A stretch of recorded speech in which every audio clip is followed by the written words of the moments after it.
You know what I mean? Howdy, friends. Matt Shorty Wells here, back again. We are at Rythmia in July 2022. This is my round 2 with Rythmia. I'm here with a new friend and new brother, Johnathan. And I brought Johnathan on because he's got a really fun story, and he's got a lot of value in some of the experiences that he's had here and his takeaways from them. And I wanted to turn on the camera and let you guys eavesdrop on our conversation and hear from my friend Johnathan. So Johnathan, tell us a little bit about yourself. What brought you to this place? Why did you find your way to a ayahuasca retreat? What are some of your expectations coming in? And then what are some of the things that you've gotten out of it since you've been here, and anything that you deem that you care to share, please share. Well, first, it's been a journey. My expectations were completely debunked, and anything I expected was just a complete opposite. So it's been truly remarkable. I was not expecting this to happen at all. Johnathan, I've been in the military for 15 years, and I came here because I noticed my just kind of walk in life was kind of going insane. Kept on trying to do the same thing over and over and over with no results, at least no good ones. I noticed my marriage was hitting getting really rocky, and I'm going through a lot of transitions. I just got out of active duty, so now I'm in the reserves to finish it off. But 15 years, changes some things, and transitioning back into the civilian world has been difficult. That's a big transition, I imagine. Yeah, and then with a kid on the way, young dad. First kid, too? Second. Okay. So I got one on the way. I got a 3-year-old, and then I'm gonna have a newborn in October. Okay. And just a lot of stuff going on. Looking for a new house, new home. We were in San Diego I was in San Diego for 15 years. Of those, 8 of those with my wife. Okay. And then now we're in Sacramento. Okay. Completely different vibe. So yeah, it's been tough. And my sister, fortunately, I'll get to that, sorry. Fortunately, one of the things I had to do some training in Port Hueneme, and my sister lived really close by, and I would visit them, and I just noticed this miraculous change in her life. And come from a very religious background, very, very Christian, very by the book, and I was just not finding the answers I was looking for. But my sister seemed so happy, and so has she done this? Is this? Oh yeah, she's been here several times. Okay. She's heavily involved in Rythmia and their efforts and what they're trying to do in this world. That's right. Your sister's like one of the originators of this place or something. That's right. I knew that.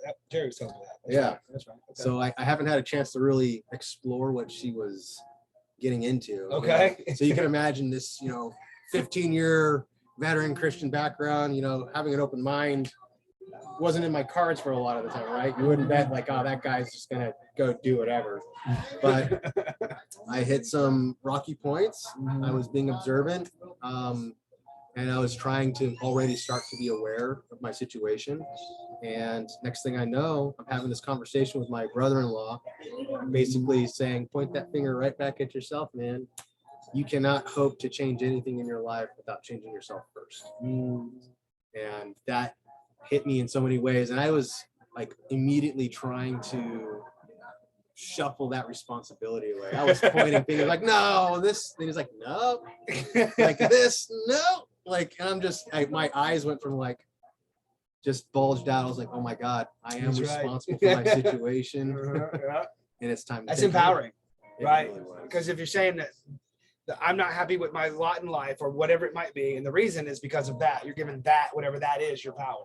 You're giving your power away. If you point it here and now, well, shit, if it's my fault, then there's something I can do about it. Yeah. So, and I was in that victim awareness, like just it wasn't my fault. I was doing everything right. Couldn't be me. And then it's not about the setting of my sail. It's the winds that are blowing. Exactly. And man, did that hit home. And my sister was able to work out a last second spot for me at Rythmia for this week. This week, right. And I basically made that decision within like 2 weeks. Nice. Just come here. Actually, it was less than that. It was like a week. Nice. To get on and just Say yes. Just say yes. Nice. So you can imagine my wife had some reservations about it. And I had to tell her, it was one of those, man, all right, let's see what she says.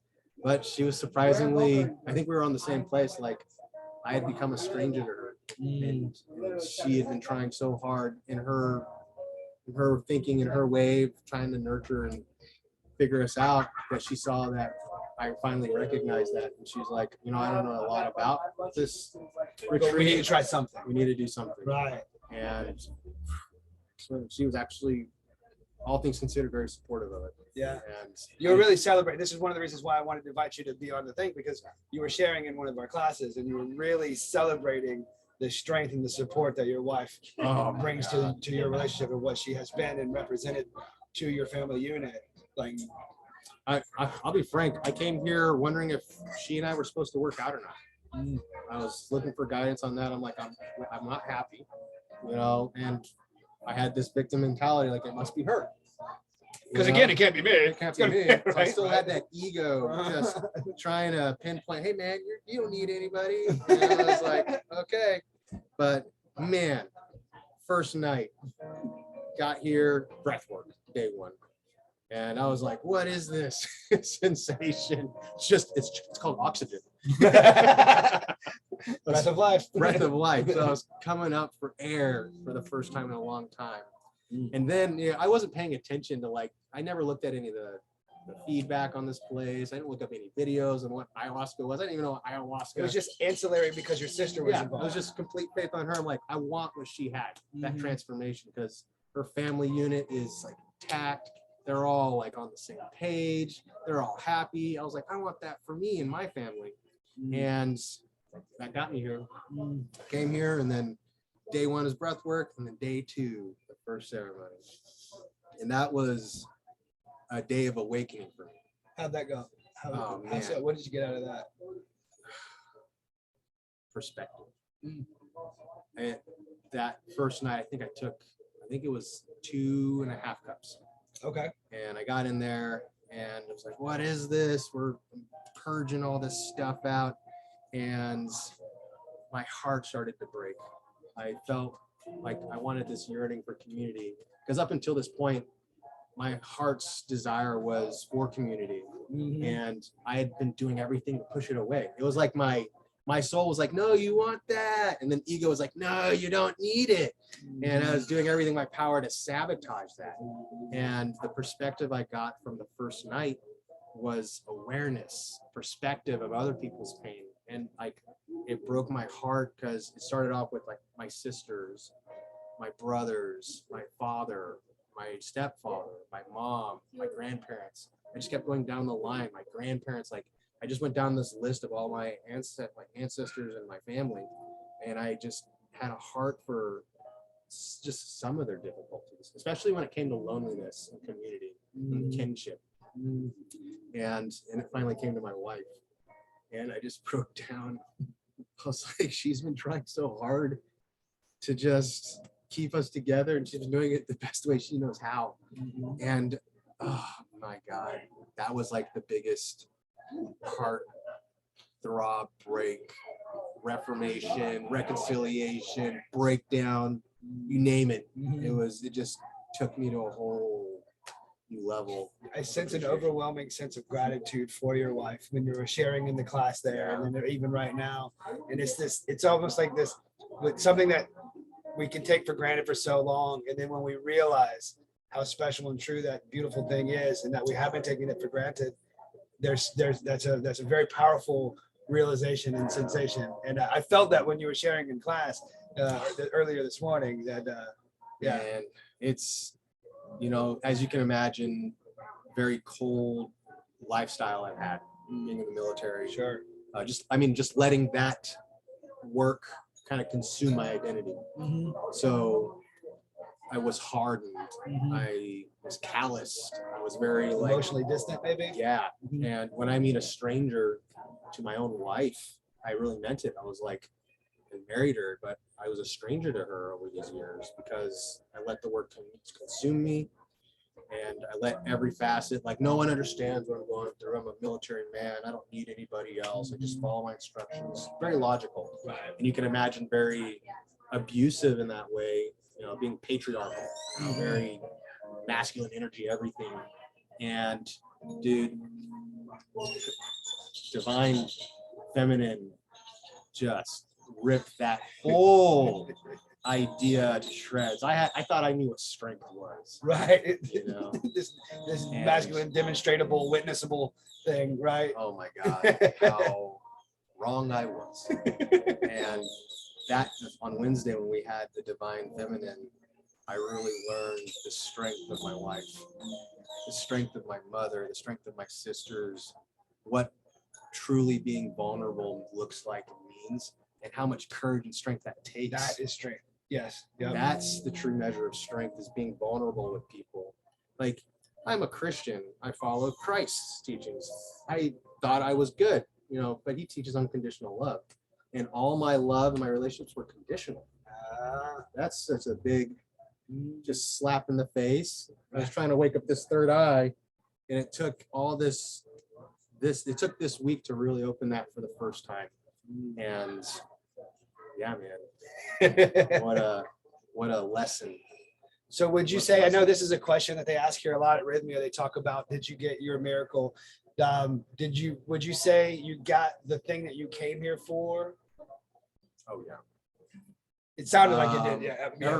Everybody got their miracle. I had like 18. I I was blessed in so many different ways. Yeah. Actually, however many people are here, that's the miracle. Yeah, you were touching on Each that. person's a miracle. Yeah. It's crazy. The thing I've been yearning for my whole life, that community. Yeah. I got a soul tribe now. Yeah, real family here. Real This is it. family. Yeah, yeah. There's a special thing here. We've talked about this before. There's something really special that happens at a place like Rythmia. And it's because, in great part, because we are breaking ourselves down to a point of vulnerability that we're simply not accustomed to in the regular world.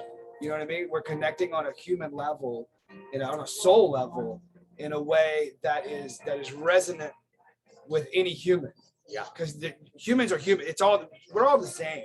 You know what I mean? At the end of the day, we have these surface level differences that we like to focus on in the world and all this kind of stuff. But the reality of it is, humans are all the same. We really are. We're really built and wired the same. It doesn't matter where you're from, what your status is. This place breaks everyone down equally and builds them up in such an amazing way. That's another thing. You talk about status. One thing I love about a place like Rythmia is, until you get to know some of the people that you're here with, it's fighter. That's it. Until you get to know some of the people, it's amazing how many champions, and whatever that looks like, sport, business, whatever it might be, but how many champion level people find their way to play. Because this is a work of champions. This takes a champion mindset, a brave motherfucker to go through this type of ceremony. You know what I mean? Like, this is brave work. They say it's confrontational, not recreational, right? You know what I mean? And that's exactly right, right? Yeah. If you thought this was a vacation, you might need to look up the definition on that and what a resort is, because I think resort is a more appropriate word for this. Yeah. This was a resort for healing. I think the first night I exclaimed, shared in our closing group, first on Monday, and I was like, we're all warriors. I feel like we're all like hunters from a tribe. We've been out in the wilderness trying to find provisions for our family to bring back to the village. All right. But some of us have just been out there too long, and we've been hardened over the years. And you need to come home to lick your wounds, nurture, get bandaged, and let your community do that. Yeah. And yeah, you don't have to do it alone. Right. And you shouldn't. In fact, you can't. No. In reality, I mean, this is a cooperative sport. Being human. Yeah. Human is a cooperative game. You know what I mean? So the human experience wasn't meant to be done alone. Absolutely not. And everybody's got their stories. Everybody's got their baggage, their traumas, their adversity, their trials, their tribulations. And everybody thought that was a weakness. But when they got here, because that's what the world tells them. Yeah. Right. The world, and it's through good intentions. The parents will say, be strong. The tough dad will tell the boy, don't cry, whatever, all this stuff. And with good intentions more times than not. But that it doesn't mean it's the best actual advice per se. No, I mean, I think you're half right. So there's a famous quote, I forget who said it, but the road to hell is paved with good intentions. Right. Yeah. Heard this. So if you don't follow it up with action, make intentional change, Yeah. then yeah, those are nice words. Right. Right. That's all they are. Yeah. So no, this has been a truly remarkable. I feel transformed. I found out who I was or what I became. I merged myself back with my soul, and it was so happy to finally see me again. And then I healed my heart, and all I have is like, I don't know. Everybody's like, "Oh my gosh, you're beaming. I love your smile." I'm like, it's because I'm happy. I'm just so happy, and I haven't felt like that in a long time. You found yourself, and I mean you really have, and you can see it all over your face. I mean, you really have a peace about you, very liberated. There's a new liberation in you right now, and it's so refreshing. And it's excitement. Yeah, it's excitement. Like as much as I love it here, you're excited to get home and start. Share what I've learned with my family and love on my girls like they deserve. It's like all this reconciliation. My wife's still like, she was so surprised that we were having the conversation we were having. Since we've been talking here, and I'm like, she still is like, are you really gonna make some changes? So I'm like, you have no idea, baby. Yeah, no idea. And all I can do is kind of breathe life into her, and that's how I'm gonna tear people down. Do you think? Are you going to encourage your wife to come to this? Do you think that would be good for her as well? Yes, but in her own time and pace, kind of thing. You can't push anybody to this, but this is a thing. I feel like a thing that we would want everybody in our world to experience, because we know how valuable this is. This is human school, in a lot of ways, because there's a lot of learning that we do as humans that deserves to be unlearned. Yeah.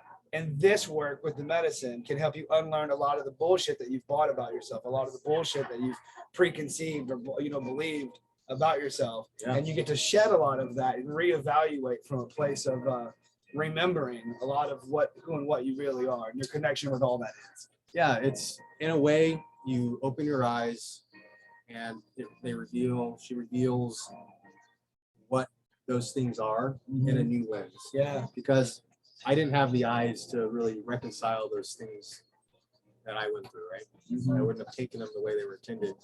But, especially when it comes to generational curses, all this extra baggage, we're feeling all these layers that we've just kind of calloused over our hearts. Pulls those away, teaches you how to really look at it. And that's what I was saying earlier, like all that trauma is actually strength. One of the quotes here that really resonates with me is, you were chosen by your ancestors to do this work. Yeah. And that's so profound to me, because so much pain and just the adversity your ancestors have gone through, and to carry that through the lines for you to reconcile it, after all that time, like it's up to you. It's very empowering. Yeah. Very exciting. And I don't know, I'm a video game guy. Okay. So I grew up playing my little Zelda game. Okay. And you got all these tools, but they're just baggage, something that yokes you down unless you know how to use them. Right. Yeah. So those tools I've been carrying around as a burden with my victim awareness, but now it's just now you know instructions on how to use those. I'm a wiser person for it. I've got a community of people just bounding with wisdom that I can commune and get nurtured and healing from. And it's an exciting time, man. It really is. It really is. Life-changing week here at Rythmia for you this week, you would say.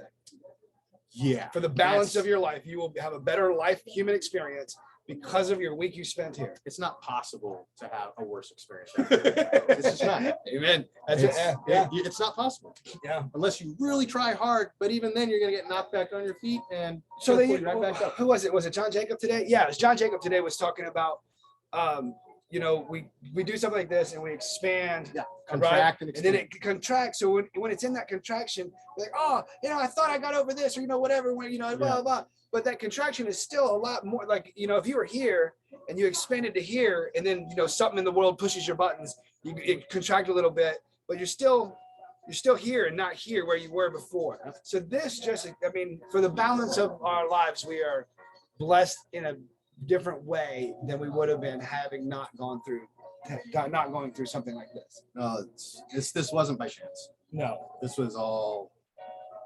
ordained to happen.